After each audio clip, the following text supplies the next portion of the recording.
Greetings, Shabbat Shalom from Jerusalem, Jane, coming to you here just around noon. People are again, I can smell the cooking, you can hear people are cleaning. I have been cleaning a lot lately. I had a dear friend helping me. If you follow me, you know that I'm in a transitioning right now after 4 years in this apartment. My landlord is selling and it's fine by me. So much has happened in my life while I've been living in this apartment. Fractures in one foot, then I broke the ankle on my right foot and I had all the death threats, and I was sitting here at this table making a live broadcast reaching the whole world with Ari Falls, and then he was brutally murdered in a terror attack. So there's also been a lot of trauma living in this place. I've been crying a lot of tears while I have been living in this apartment, so it's fine by me to move. So yesterday was just cleaning, and now Shabbat is around the corner. I am literally just gonna sleep.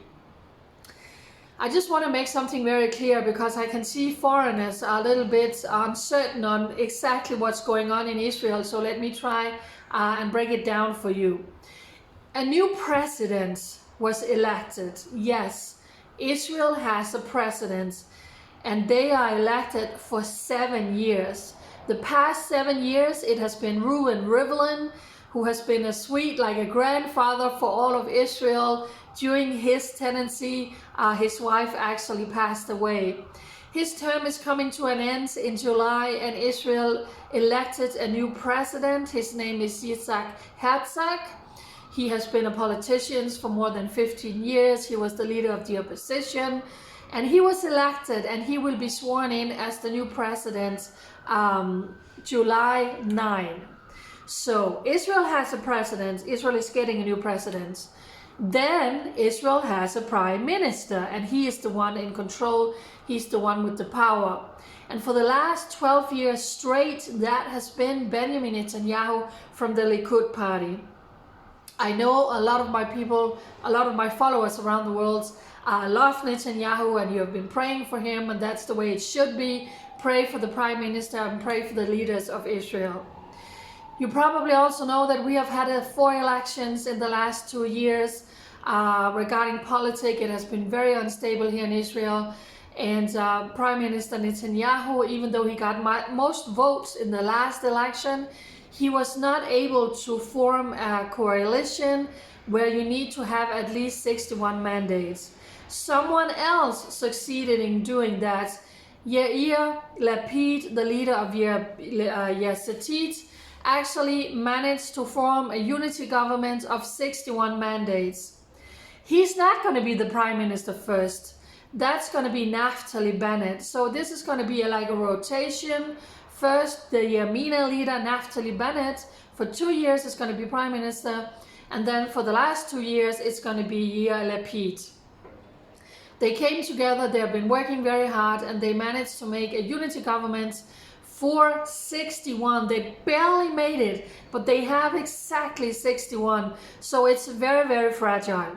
This is a government that's going to come together from the far right to the far left, and then we have an Arab party called Ram who's going to be supporting this government. They're going to be supporting from outside. They are not going to get any ministerial posts, but they will be supporting outside. This party is actually part of the Muslim Brotherhood here in Israel. That's how they're being described. The leader, Abbas, was actually out saying, I'm not a Palestinian Arab. I'm not an Israeli Arab. I designate myself as a Palestinian. So of course, people are up in arms here. There are 2 camps. There are the ones who is loyal to Netanyahu, to the right wing, saying this is a disaster for Israel. Israel is now getting a left-wing government supported by people who is actually supporting Hamas and who is in favor of paying terrorists who is murdering Jewish people. And then we have people who are saying, you know what, for 12 years it has been Netanyahu. This country needed change. He's indicted for corruption. He's indicted in 3 cases. Israel needs something new. So there are 2 sides here, and people in the streets demonstrating for and against.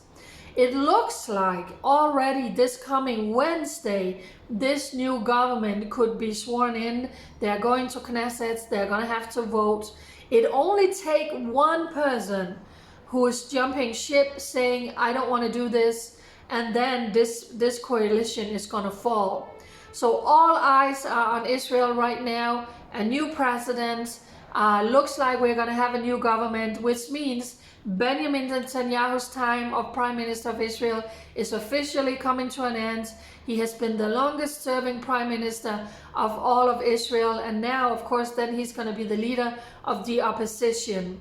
So there's a lot to pray for when it comes to Israel. We went through the horrible disaster with 45 people died in the disaster on Mount Menon.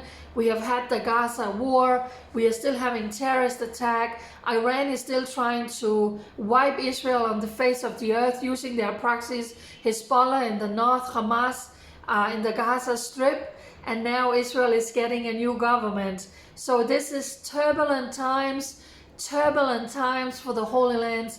Pray like you have never prayed before. And I want to end by saying this. It doesn't matter who's the leader of Israel, because this is still the land of the Bible. This is still the Holy Land. This is still the land that God is commanding us to comfort my people. And I will pray. I will bless those who stand with Israel. I will curse those who curse Israel. So it is our obligation to stand with Israel and bless Israel. You don't have to agree with everything, but it is still God's holy land. It is still the land of the Bible. As always, I will keep you updated on what's going on here. Shabbat Shalom from Jerusalem, Jane. Bye.